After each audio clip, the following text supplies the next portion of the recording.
सागर विधायक शैलेंद्र जैन ने मानवीयता का और अपने जनप्रतिनिधि होने का कर्तव्य निभाते हुए लगातार आ रही शिकायतों के मद्देनजर आश्वस्त स्वयं कोविड आईसीयू में पहुंचे और उसके पूर्व जब बुंदेलखंड मेडिकल कॉलेज पहुंचे और वहां के प्रशासन से उन्होंने अचानक विदेशों में जाने की बात कही तो प्रशासनिक अधिकारियों के हाथ पैर फूल गए और उन्होंने तत्काल मना कर दिया। ये संभव नहीं, इसमें बहुत रिस्क है। जिस पर विधायक शैलेंद्र ने कहा कि मैं आज अपनी इच्छा शक्ति से ये मन बनाकर आया हूं कि आज अंदर जाकर कॉमेडी शो की व्यवस्थाएं देख लूंगा, वहां भर्ती मरीजों से बात करूंगा, बाहर आकर उनके परिजनों को अपनी ओर से आश्वस्त करूंगा कि उनको दी जाने वाली व्यवस्थाएं और वे ठीक हैं।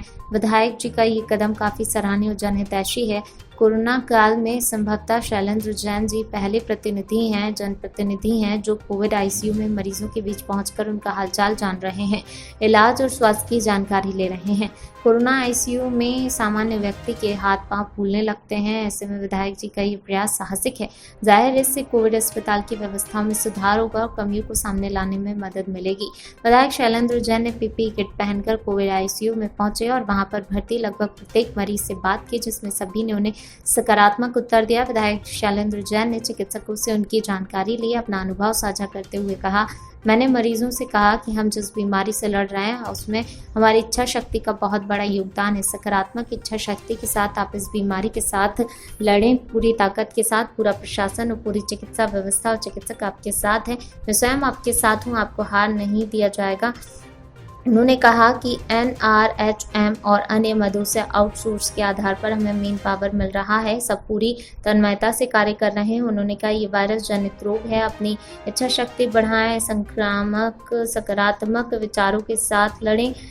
इसके साथ ही उन्होंने चिकित्सकों और प्रशासन को निर्देशित किया, रोगियों की काउंसलिंग कराएं, उनकी शंकाओं का समाधान करें। आईसीयू के अकस्मात निरीक्षण के प्रश्न पर उन्होंने कहा कि परिजनों द्वारा लगातार शिकायतें आ रही थी कि उनके परिजनों की कोई भी जानकारी उन्हें प्राप्त नहीं हो पा रही है, अंदर एक ऐसा इलाज चल रहा है, यह भी जानकारी उन्हें नहीं मिल पा रही है। इसके संबंध में आज हमने निर्णय लिया और हम इस निष्कर्ष पर पहुंचे, यदि डॉक्टर्स के राउंड के समय सीसीटीवी कैमरे के माध्यम से मरीज और डॉक्टर का संवाद परिजनों को दिखाया जाए तो उन्हें काफ़ी संतुष्टि होगी और दिन में कम से कम 2 बार मरीज के परिजन मरीज की वीडियो कॉल पर बात हो जाए, ऐसा हमारा प्रयास होगा। इसके संबंध में आज मेडिकल कॉलेज के डीन और संभागायुक्त महोदय के साथ चर्चा करेंगे। विधायक हैं जो कोविड आईसीयू में गए, क्या ऐसी जरूरत आन पड़ी? देखिए, जिस तरह की शिकायतें प्राप्त हो रही थी, जो परिजन मरीजों के परिजन बाहर हैं और जिन्हें सही जानकारी नहीं मिल पा रही है, तो मुख्यतः जो मुझे ध्यान में आया कि मेन जो समस्या है वो जानकारी का अभाव है। जानकारी के अभाव में तरह तरह की भ्रांतियाँ, तरह तरह के विचार जो हमारे परिजनों के मन में आते हैं, तो उनका वेरिफिकेशन करने के लिए भौतिक सत्यापन के वास्तव में जो वो कह रहे हैं वो सही है या नहीं है, और अगर सही है तो उनमें हम क्या सुधार कर सकते हैं, सुविधाओं में और इजाफा क्या कर सकते हैं। क्योंकि बड़ी उम्मीद और विश्वास के साथ लोग जो हैं बुंदेलखंड मेडिकल कॉलेज आते हैं, तो वो सारी समस्याओं को देखने के लिए, वस्तु स्थिति की जानकारी लेने के लिए डॉक्टरों की भी बातचीत सुन के, मरीजों से बातचीत करके हमने इस तथ्य पे पहुंचा हूँ कि मैंने 8 मरीजों से बात की। 8 मरीज में से एक मरीज जो महिला है, अपने सिंधी कॉलोनी की है, उन्होंने ज़रूर थोड़ी नेगेटिव बात कही, हाँ कोई नहीं आ रहा है, कछु नहीं हो रहा है, इस तरह की जनरल बात। बाकी 7 पेशेंट्स ने कहा डॉक्टर रेगुलर आ रहे हैं, रेगुलर दवाई दी जा रही है। खाने के विषय में मैंने पूछा तो उन्होंने कहा खाने की क्वालिटी बहुत अच्छी है, उसमें कहीं कोई समस्या नहीं है। मैं समझता हूँ कि एक ट्रांसपेरेंसी व्यवस्था बनाने की आवश्यकता है। उसके लिए आज मैं माननीय कमिश्नर महोदय, डीन महोदय के साथ बैठने वाला हूँ। ये व्यवस्था हम करने वाले हैं बड़ी दरियादिली के साथ, NRHM और सबके माध्यम से हम लोगों को कोविड के लिए बहुत सारा स्टाफ सैंक्शन किया है।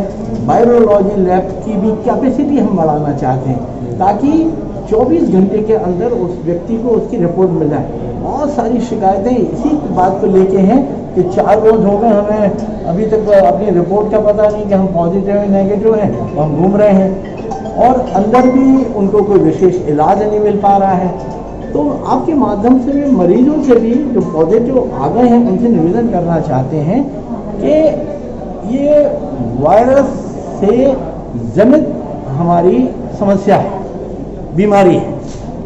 इसका सबसे बड़ा जो इलाज है वो आपके शरीर के अंदर मौजूद है। आपकी जो इम्यूनिटी है, जो रोग से लड़ने की आपकी जो क्षमता है, वही क्षमता सबसे ज़्यादा कारगर है। आप देख रहे हैं ना कि गांव में कम फैल रहा है। गांव के लोगों की इम्यूनिटी शहर के लोगों के मुकाबले ज़्यादा है, इसलिए वहाँ फैलने की कम संभावना है। तो आपके अंदर की रोग प्रतिरोधक क्षमता उससे लड़ेगी, लेकिन उसके साथ में जो मिनिमम ट्रीटमेंट जो ICMR और उससे जो चिन्हित है उसको हम लोग दे रहे हैं। तो वो दिन में एक बार जैसे एक दवाई देते हैं अपनी एंटीबायोटिक एजिथ्रोमाइसिन 24 घंटे में एक देना है, और इसके अलावा जे कोविड है, विटामिन C है, ये दिन में एक बार या 2 बार देनी है। तो पेशेंट को ऐसा लगता है कि बीमारी को देखते हुए, looking to the size of and kind of बीमारी डिजीज, हमें इलाज नहीं मिल पा रहा। तो मैं डॉक्टरों से भी आज भी बात की, व्यक्ति को प्रतिदिन काउंसलिंग की जरूरत है। काउंसलिंग करके ही हम मरीज को ये बता पाएंगे कि जितना इलाज आवश्यक है वो पूरा दिया जा रहा है। और अब इसमें चूंकि सबसे ज़्यादा संक्रमण होता है लंग्स का, लंग्स के संक्रमण के बाद उसको ठीक होने में बहुत टाइम, क्योंकि मेरी श्रीमती जी भी कोरोना पॉजिटिव हो गई थी। मैं देख रहा हूँ कि आज 12वां-13वां दिन है, लेकिन वो चल नहीं पाती, तो सीढ़ियाँ चढ़ती हैं, हाँफने लगती हैं, लंग्स बहुत अफेक्टेड हो जाते हैं।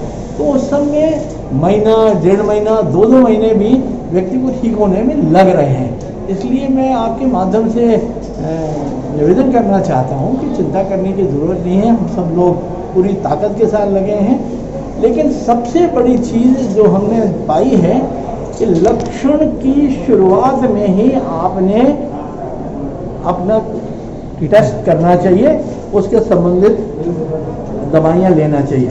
हम आम भारतीयों में ये टेंडेंसी है वेट एंड वॉच, और हम खुद डॉक्टर हैं, हमें थोड़ा बुखार, हमारे घर में 5 महिलाएं जो हमारे किचन में काम कर रही थी कल पॉजिटिव निकली। वो क्या कर रही थी, उनमें से एक महिला को बुखार आ रहा था 4 रोज से, तो वो बुखार की दवाई खाई जा रही थी, खांसी हो रही थी, वो खांसी की दवाई खाई जा रही थी, और उन्होंने वो दवाई बाकी सबको भी खिला दी। तो बुखार की दवाई ऐसे नहीं खाना है, क्योंकि वही तो लक्षण है, और लक्षण को देख के अगर आपने उनको पहचान करके तुरंत इलाज कर लिया तो बहुत जल्दी ठीक हो जाते हैं। लेकिन अगर आपने विलम्ब किया तो विलम्ब सबसे बड़ा कारण है, विलम्ब नहीं करना है। ये हम आपके माध्यम से सागर की जनता से निवेदन करते हैं। ठीक है।